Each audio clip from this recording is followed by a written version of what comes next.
ጦርነቱ አበቃም፣ ግን ፖለቲካው አላበቃም። የጠፋ የመሰለው ስም እንደገና በስልጣን መድረክ ላይ ታየ። ህዝብ አዲስ ፊት ሲጠብቅ የቆየ ፖለቲካ ተመልሷል። ደብረጽዮን የሚል ስም ዳግመኛ ተነስቷል። ዶክተር ደብረጽዮን ለአንዳንዶቹ የቆመ መሪ ነው፣ ለሌሎቹ ደግሞ ያልተቋረጠ የፖለቲካ ዞር። ከዓመት በፊት እኔ ስልጣን አልፈልግም ስልጣን ይፈልጋል እየተባልኩኝ እየታማሁ ነው የትጂ ልጥፋ የሚል መረረት ያሰማው ባለስልጣኑ አሁን ተመልሶ ወንበር ላይ ቁጭ ብሏል። ጥያቄው ግን አንድ ነው። ትግራይ አዲስ መንገድ እየፈለገች ነው ወይስ የቆየው ታሪክ እንደገና እየረገመች? ይህ የልምድ ኃይል ነው ወይስ የማይቋረጥ የስልጣን ዞር?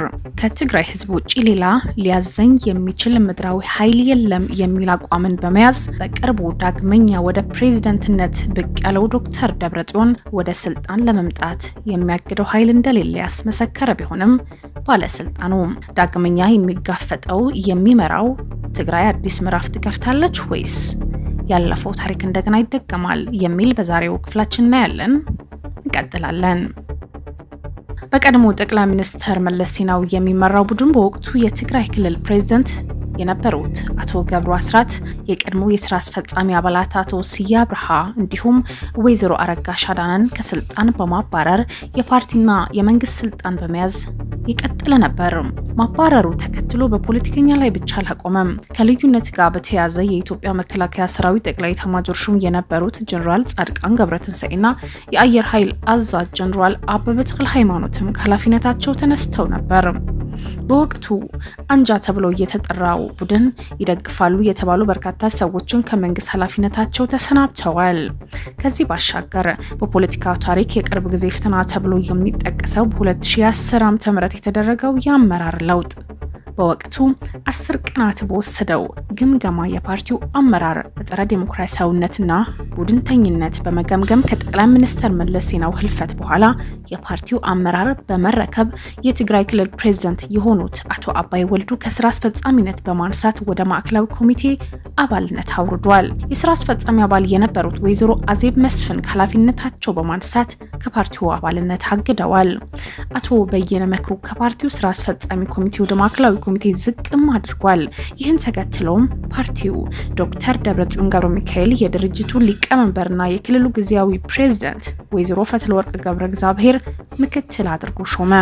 በዚሁ የጀመረው ፖለቲካ በእነዚህ ሁለት ሰዎች የሚመራው ህወሓትን የፌዴራል መንግስትን ህገወጥ ብሎ የፈረጀው ምርጫ በማካሄድ በፓርቲውና በፌዴራል መንግስት መካከል የነበረው የፖለቲካ ውጥረት ተባብሶ ጥቅምት ወር 2013 ዓ.ም ላይ ጦርነትም ተቀስቅሷል።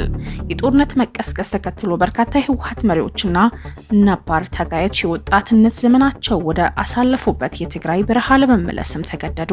በተለያየ የፖለቲካ አቋም የሚታወቁት የክልሉ ተወላጆች የትግራይ መከላከያ ሰራዊት በመባል የሚታወቀውን ጦር መስርተው ከሳምንት ወራት ትግል በኋላ ዋና ከተማን መቀሌን ጨምሮ አብዛኛው የትግራይ ክፍልም ተቆጣጠሩ። ህወሓትም ህዝብ የመረጠው መንግስት ወደ ቦታው ተመልሷል ብሎ ነበር። ጦርነት ለማቆም የፕሪቶሪያው ስምምነት ከተፈራረመ በኋላ በህወሓት የበላይነትም የተያዘ ጊዜያዊ አስተዳደር ተቋቋመ። ከዛ ጊዜ ጀምሮ በአቶ ጌታቸው ረዳ በሚመራው ጊዜያዊ አስተዳደርና በህወሓት አመራሮች መካከል ልዩነታቸው እንዲፈጠር ያደረጉ ሲሆን ይህ መረጃዎችን በስፋት ሲደመጡ ቆይተዋል። የፓርቲው የቁጥጥር ኮሚሽንም ፓርቲው ብቃት ያለው አመራር በማጣቱ እየፈራረሰ በመሆኑ በተደጋጋሚ አስታውቆ ነበር። ህወሓት ይህንን የአመራር ችግር ለመፍታት በሚል ከ2 ወራት በላይ በዝግ ስብሰባ ሲያካሂድ ቆይቶ ስብሰባ በማቋረጥም የአመራር ለውጥም አድርጓል። ጌታቸው ሊያስተካክለው ያልቻለው ፖለቲካ ጀነራል ታደሰ ወረደም የጊዜያዊ አስተዳደሩ ፕሬዝዳንት በመሆን ያስተካክላል ተብሎ ሌላ ፕሬዝዳንት የተመረጠ ቢሆንም ከትግራይ ህዝብ በስተቀር ማንም ኃይል አያስቆመንም በማለት የትግራይ ፖለቲካ ያስተካክላል ተብሎ የታሰበው ዶክተር ደብረጽዮንም ተመልሷል። በጦርነት ወቅት ዶክተር ደብረጽዮን ገብረ ሚካኤል የሚል ስም ለብዙዎች የትግራይ ሰዎች የመቆም ምልክት ሆኖ ታይቶ ነበር።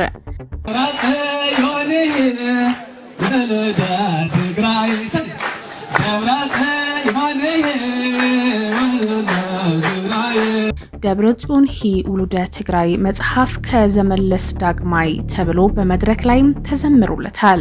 ላለፉት 3 ዓመት ግን እንደዚህ አልቀጠለም። ደብረጽዮን የነበረው ዝና አልቀጠለም። ስሙ በመጥፎም በጥሩም ሲነሳ የቆየ ነው። ዶክተር ደብረጽዮን በተደጋጋሚ ስልጣን ፍለጋ ፌዴራል መንግስት ጋር እየሄደ ፕሬዝዳንት አድርገኝ ብሎ ለምኗል፣ ግን አልሆነም። አሁን ስልጣን ይሻል የሚል ሐሜትን ተከትሎ ቁጣ ያዘለ ምላሽ ሰጥቶ ነበር። እኔ ስልጣን አልፈልግም፣ ምረጡኝ አላልኩም። ዶክተር ደብረጽዮን ስልጣን ይፈልጋል እየተባለ ይወራብኛል። በግልጽም ተናግሬያለሁ። የት ሂጄ ልጥፋ? ልሰደድ? እኔም እንደሌሎቹ ወደ ሳውዲ ልሂድ የሚል ቅሬታ ማሰምቶ ነበር። በከባድ ጊዜ ውስጥ በመድረክ ላይ የቆየ መሪ እንደሆነ ደጋፊዎቹ ይናገራሉ። ነገር ግን ጦርነት ካበቃ በኋላ ጥያቄዎቹ ተቀየሩ። ደብረጽዮን ገብረ ሚካኤል ሞተ ተብሎ ሲወራ ሌላ መሪ ሊተካ አይችልም የሚል እንድምታ የያዘ እስኪመስል ድረስ ህዝቡ ያለው ሳይሳሳ ደሙ ሰጥቷል። ዶክተር ደብረጽዮን ገብረ ሚካኤል በኢትዮጵያ ፖለቲካ ውስጥ በጣም የሚነገርለት ሰው ነው። በትግራይ ፖለቲካ ውስጥ ረጅም ጊዜ ተጽዕኖ ያለው መሪ ሲሆን በተለይ በጦርነቱ ወቅት ስሙ በጣም ተጠቅሷል። ስመ ገናናው ዶክተር ደብረጽዮን ገብረ ሚካኤል ከጫፍ ኢትዮጵያ እስከ ጫፍ የማያውቀው ሰው የለም ማለት አዳጋች አይሆንም።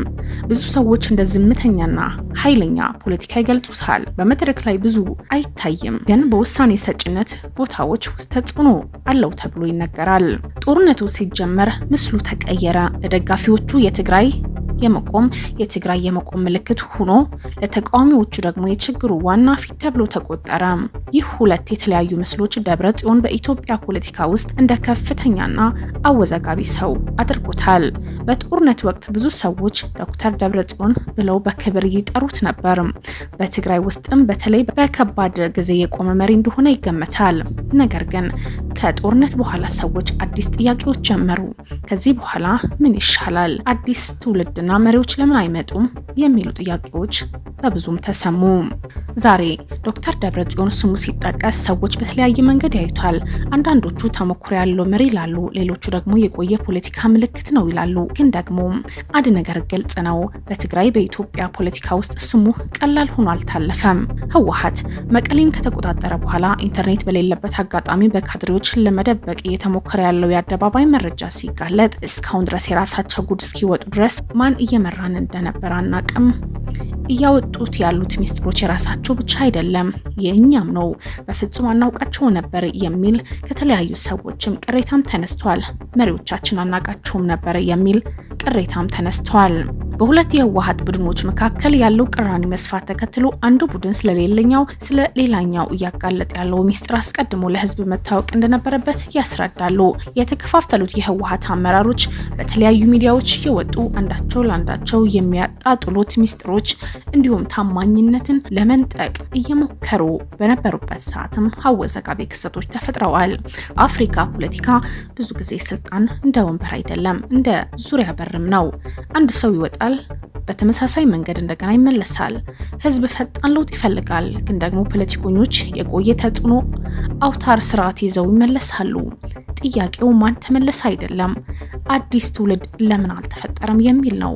ይህ ያለንበት መድረክ በጣም ከባድ መድረክ ሆኗል። ትላንትናን ቂም የቋጠሩ አዳዲስ ተስፈኞች በጋራ ተሰልፈው በትግራይ ህዝብ ላይ ዘመቻ ከፍተው በሚገኙበት ሰዓት የትግራይ ህዝብን በጣጥሰን ካላደከም ነው፣ ቀጥቅጠን ራሱን ካላስደፋ ነው በአገሪቱ እንደፈለግነው መሆን አንችልም እያሉ ባሉበት ሰዓትም የተለያዩ ፖለቲከኞች እንደዚህ መሆናቸው ጥሩ አይደለም የሚሉ የትግራይ ተወላጆችም እየበዙ ይገኛሉ።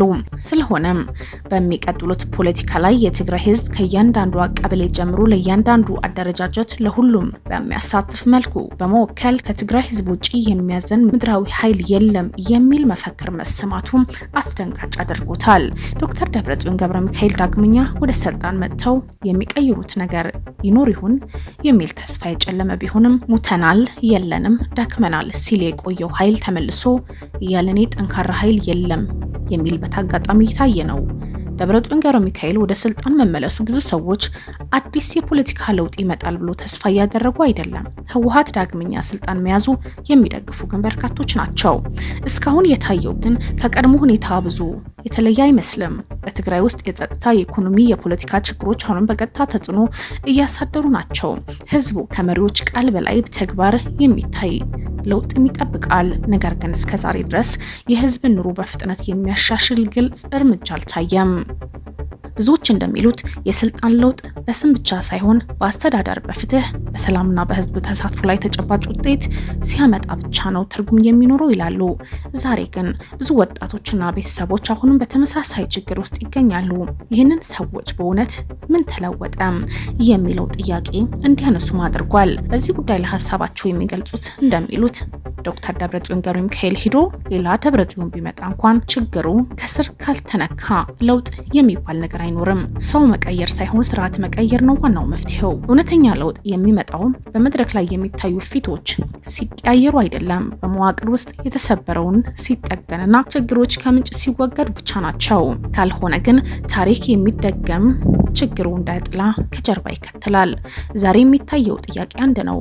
መሪ ማን ነው ሳይሆን ስርዓቱ ተለወጠ የሚለው ነው። ያልተለወጠ ስርዓት ውስጥ የሚመጣ ለውጥ ሁሉ ተደጋጋሚ ታሪክ ብቻ ነው። ትንሽ ድምጽ ይቀየራል፣ ግን ደግሞ ነገሮች ይቀጥላሉ። ቻናላችን ላይክ፣ ሼር፣ ሰብስክራይብ በማድረግ ቋሚ ቤተሰብ ይሁኑ። ሪከርድ ዞን